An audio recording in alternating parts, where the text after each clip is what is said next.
¿Qué tal, jóvenes? Este será el primero de una serie de videos en los cuales estaremos revisando lo correspondiente a el uso de Python en nuestro curso de cinemática de robots para el cálculo de algunas cuestiones relacionadas sobre todo con la parte de multiplicación matricial, eh, con la parte de manipulación simbólica que por ahí vamos a estar viendo posteriormente. La intención de este primer video es justamente primero describir de dónde se supone que ustedes iban a descargar la parte de la distribución de Anaconda. Como les había comentado, ustedes nada más escriben, por ejemplo, Python Anaconda en Google y los lleva, por ejemplo, a esta página. Obviamente, seguramente en el primer enlace que les va a aparecer va a ser este que dice distribución Anaconda. Le dan clic ahí y los lleva a esta página, ¿no? Y aquí van a ver ustedes los instaladores. Por ejemplo, a mí ya me aparece por defecto el instalador que aplica para mi computadora. En este caso una versión para Windows, obviamente. Ustedes pueden buscar un poco más abajo. Por acá vienen todos los instaladores para Windows, para Mac o para Linux en el caso de que aplique alguno de esos, de alguno de esos otros, ¿no? Y seleccionar la versión de acuerdo también a la arquitectura de la computadora en el caso de que fuera una de 32 bits, por ejemplo, ¿no? Muy bien, y nada más pues lo descargan y el resto es una instalación, digamos, típica de Windows, ¿no? De siguiente, siguiente, siguiente, eh, y dejar las opciones que normalmente vienen marcadas por defecto. Muy bien, una vez tengan instalado Anaconda, Anaconda es digamos, una distribución de Python que trae la librería estándar, es decir, el intérprete de Python junto con las librerías, vamos a decirlo así, de la base de Python, pero que además trae también un conjunto de librerías de algo que normalmente se conoce como el ecosistema técnico-científico, digamos, de Python, con algunas librerías que por ahí vamos a estar nosotros utilizando. La ventaja es que ya vienen integradas, ya vienen instaladas y no tenemos que instalarlas por separado. Es más, con Anaconda se vuelve un poquito más sencillo también instalar otras librerías en el caso de que lo necesitáramos. Muy bien, una vez lo tienen entonces ya instalado, se van ustedes a su inicio o pueden buscar aquí, por ejemplo,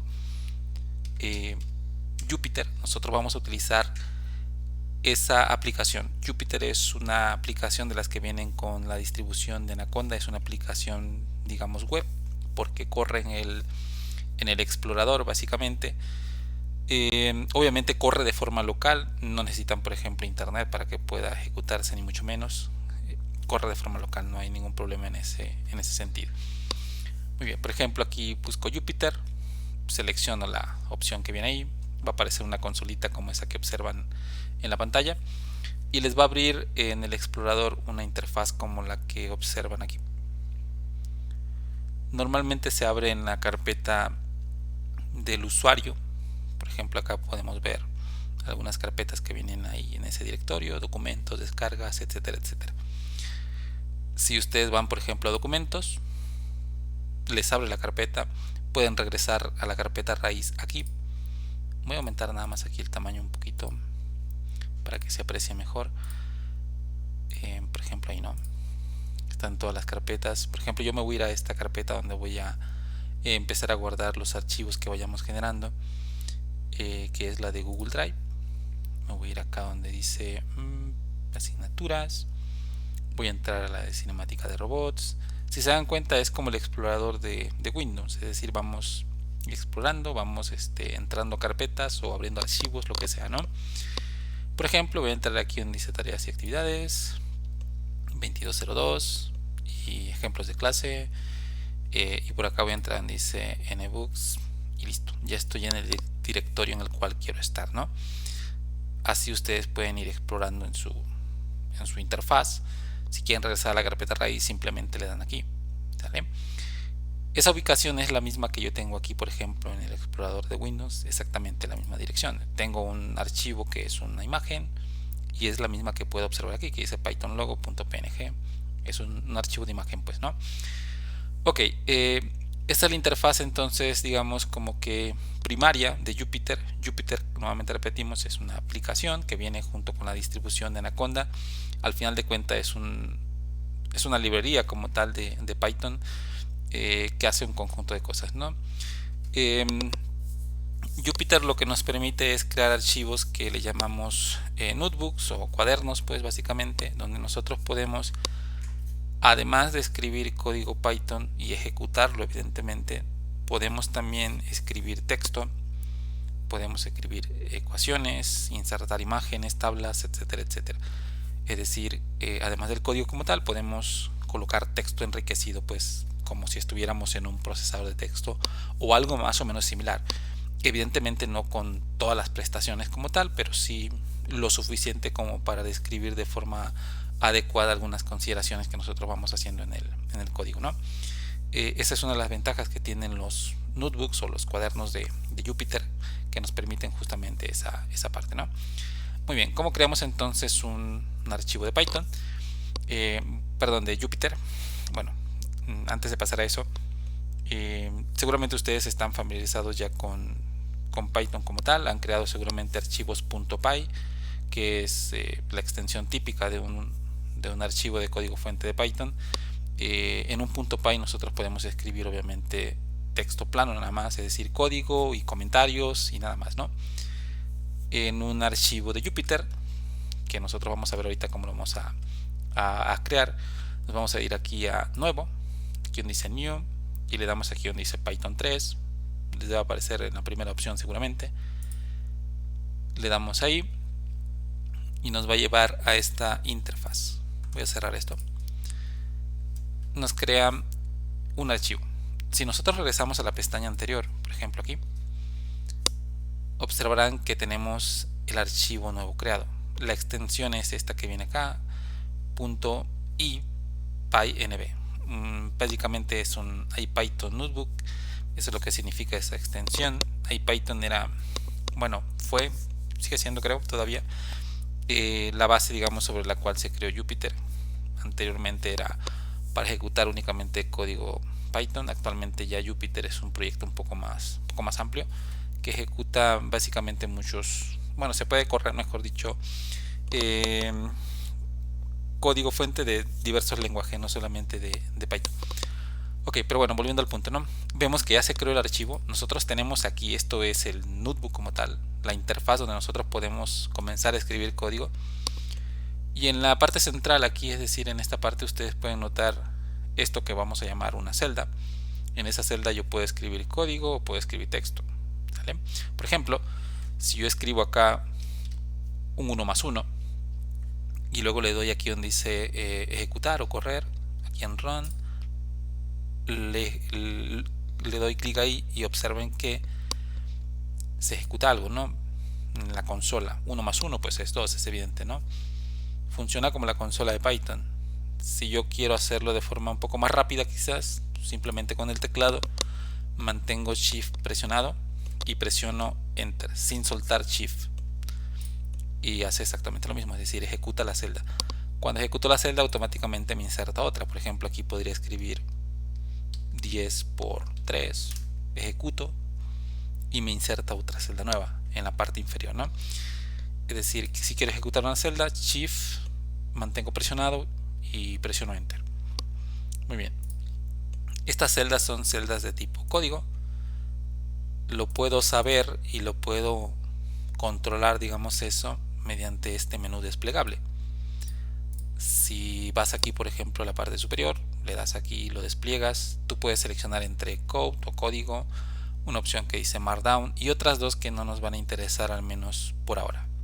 Nos interesan las dos primeras, la que dice el código y la que dice Markdown. Obviamente código es para una celda que va a contener código Python en este caso, y la que dice Markdown es la que nos va a servir para colocar texto. Markdown es un lenguaje de marcado similar a lo que es, por ejemplo, HTML, donde mediante cierta sintaxis nosotros le decimos a un texto que se va a renderizar de una cierta manera. Básicamente la sintaxis es demasiado simple. Yo puedo cambiar una celda de tipo código a tipo texto, por ejemplo, a tipo Markdown. La cambio y cuando yo la ejecuto, ya no se ejecuta el código como tal, interpretando que fuera código Python, sino que es un texto y me coloca como tal 1+1. No realiza la operación. ¿Por qué? Porque no está ejecutando un código, está simplemente colocando un texto y lo está renderizando. Muy bien, estoy cambiando el tipo de celda. Esta la sigo manteniendo como código. Cada celda es independiente y es de un solo tipo. La primera es de tipo Markdown, la segunda es de tipo código y la tercera también. Yo puedo intercambiar las celdas o moverlas, mejor dicho, por ejemplo con estas flechitas. Yo puedo mover las celdas hacia la parte de abajo o regresarla donde estaba, simplemente moviéndolas con esa flecha, ¿no?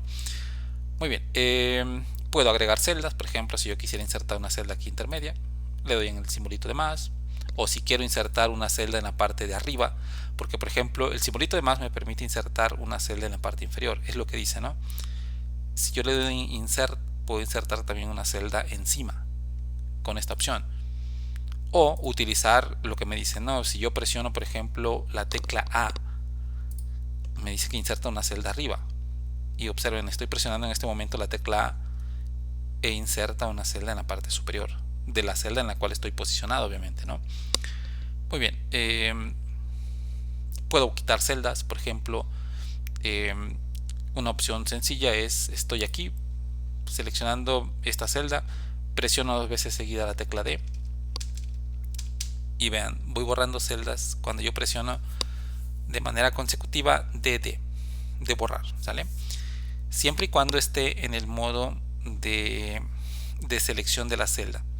Si estoy en modo de edición, por ejemplo, si yo selecciono aquí en el interior de la celda, si yo presiono DD, obviamente voy a escribir dentro de la celda. No puedo borrar la celda de esta manera. Observa cómo cambia, por ejemplo, de color verde a color azul cuando yo selecciono fuera de la parte editable de la celda. Cuando yo selecciono dentro de la parte editable, me lo coloca en color verde. Y en ese momento puedo escribir dentro de la celda. Puedo escribir código, por ejemplo. Si yo selecciono fuera de, me la coloca en color azul. Y en ese momento puedo hacer cosas con la celda como un conjunto. Por ejemplo, puedo borrarla con DD, o puedo insertar una celda debajo, o puedo insertar una celda en la parte de arriba. Ese tipo de cosas es las que puedo hacer cuando estoy seleccionando la celda completa.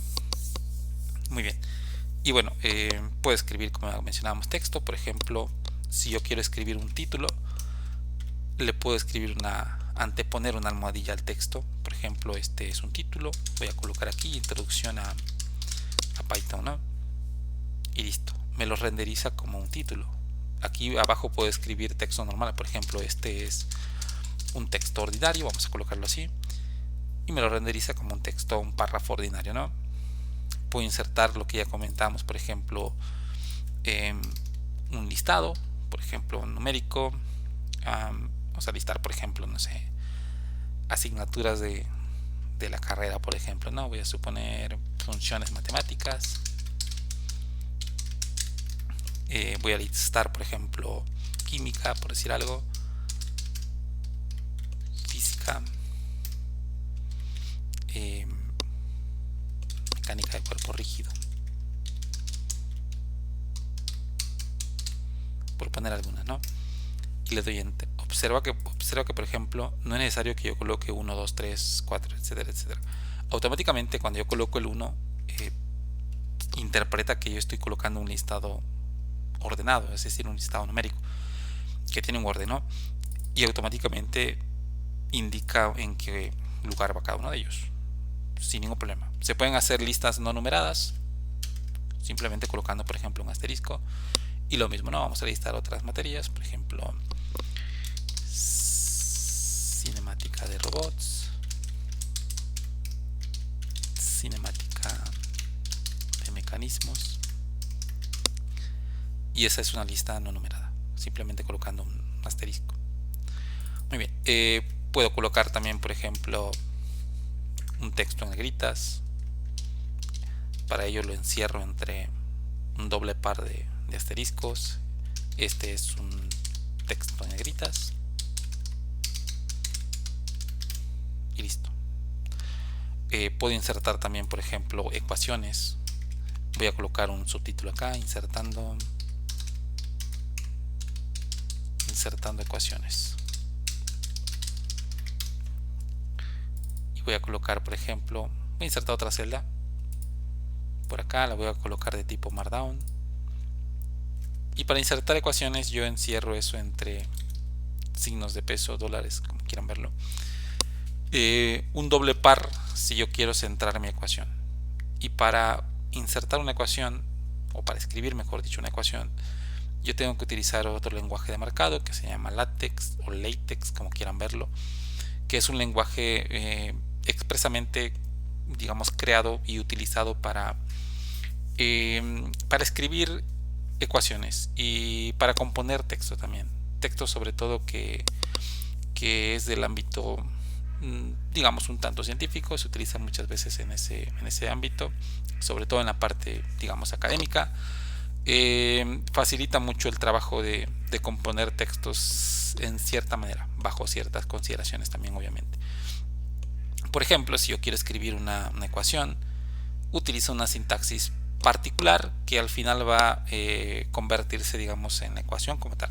Por ejemplo, si yo escribo una A con un acento circunflejo seguido, es decir, ese gorrito, como quieran llamarlo, seguido de un número 2 en este caso, se transforma en eso. Es decir, el 2 se transforma en un superíndice. Lo mismo si yo escribo, por ejemplo, más una B, y en lugar de utilizar el acento circunflejo ahora utilizo un guión bajo, por ejemplo, el 2 que antes era un superíndice ahora es un subíndice, B subíndice 2, ¿no? Y ese tipo de notación, ese tipo de sintaxis yo puedo utilizarla. Eso es sintaxis de LaTeX o de LaTeX como tal, que me sirve para ir formulando mis ecuaciones. Puedo colocar, por ejemplo, esta instrucción que es bec, y puedo colocar, por ejemplo, R, ¿no? Y eso es como indicar que R va a ser un vector. Y en este caso la renderización, digamos, de algo que está como un vector es algo con una flechita arriba. Hay manera de indicar también que en lugar de tener una flechita sea algo en negritas, por ejemplo, pero bueno, eso ya es algo un poco más específico. Pero bueno, en general las ecuaciones se van componiendo así. Por ejemplo, si yo quisiera escribir una matriz o un vector, por ejemplo, columna, por poner un ejemplo, voy a suponer que escribo vamos a poner R, ¿no? Y R va a ser un vector columna. Por lo pronto, voy a colocar esto, ¿no? Y ahorita más o menos vamos a ir indicando qué significa cada uno de estos más o menos. Voy a colocar, por ejemplo, lo siguiente. Ok, y lo puedes observar. Eso se transformó en un vector columna 1, 2, 3. ¿Sale? Ok, esta instrucción indica que vamos a inicializar un arreglo. Bmatrix o matrix indica que va a crear un arreglo matricial a los cuales le va a anteponer un bracket o un corchete, pues, que lo va a encerrar entre corchetes. Si yo creo esto, por ejemplo, simplemente como matrix, me crea el arreglo pero sin colocarle los corchetes. Si yo en lugar de colocarle P le coloco una B, le coloco una P, por ejemplo, estoy utilizando paréntesis en lugar de corchetes, ¿no? Ok, pero bueno, a lo que vamos es que la instrucción como tal crea un arreglo. Y las dobles barritas que están aquí indican un salto de fila. Es decir, yo voy a cambiar de fila. Si yo quisiera crear una matriz, en una misma fila tendría que colocar más elementos. Por ejemplo, con un ampersand yo puedo colocar otro elemento en una misma fila. Por ejemplo, de esta manera y de esta manera. En ese momento estaría creando ya una matriz que tiene 3 filas y 2 columnas. Una manera bastante simple de crear, digamos, elementos como matrices en este caso. Obviamente aquí ya no sería un vector como tal, ¿no? Ya no correspondería a la notación que estamos ahí utilizando. Si yo quisiera indicar que, por ejemplo, no sé, voy a suponer que estoy creando la matriz, no sé, T2 en 0, por suponer algo que una notación que utilizamos habitualmente, lo puedo escribir de esa manera: T-2 acento circunflejo 0. Es decir, le estoy indicando que el 2 va a ser un subíndice y el 0 un superíndice, ¿no? De esa manera. Y yo puedo escribir, por ejemplo, si quiero escribir el contenido de la matriz, pues igual, por ejemplo, podría yo copiar esto por acá, lo pego por acá sin problemas. Y por ejemplo podría decir que esto es igual a eso. Obviamente nosotros sabemos que una matriz, por ejemplo, si esto fuera una transformación homogénea, pues tendría que ser una matriz de 4×4. No tendríamos que tener más elementos y esos elementos tendrían que tener ciertas características, etcétera, etcétera, ¿no? Pero bueno, aquí nada más nos interesa ahora por lo pronto la notación. Obviamente, nuevamente les repito, todo esto es parte de un lenguaje de marcado también.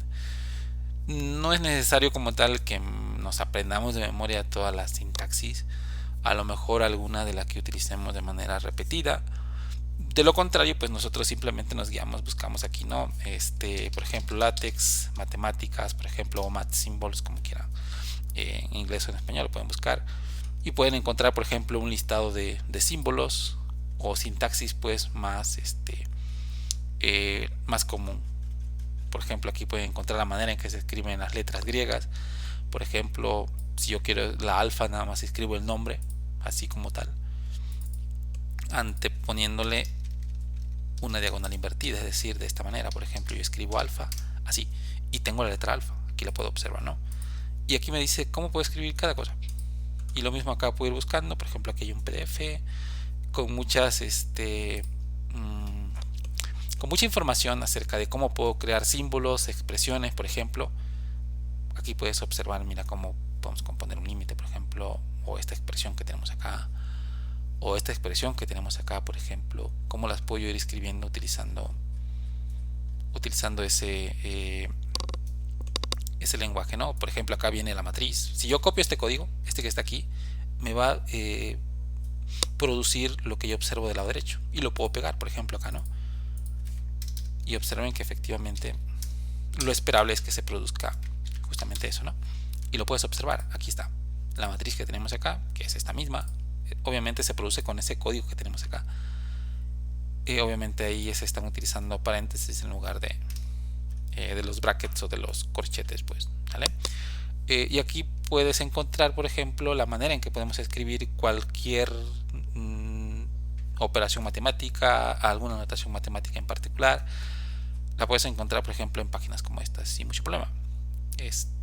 Nosotros en particular lo que usaremos pues son notación de matriz, ¿sale? Ok. Y bueno, esa es la manera en que podemos, por ejemplo, insertar texto, insertar ecuaciones en una celda de tipo Markdown. Hay que recordarlo.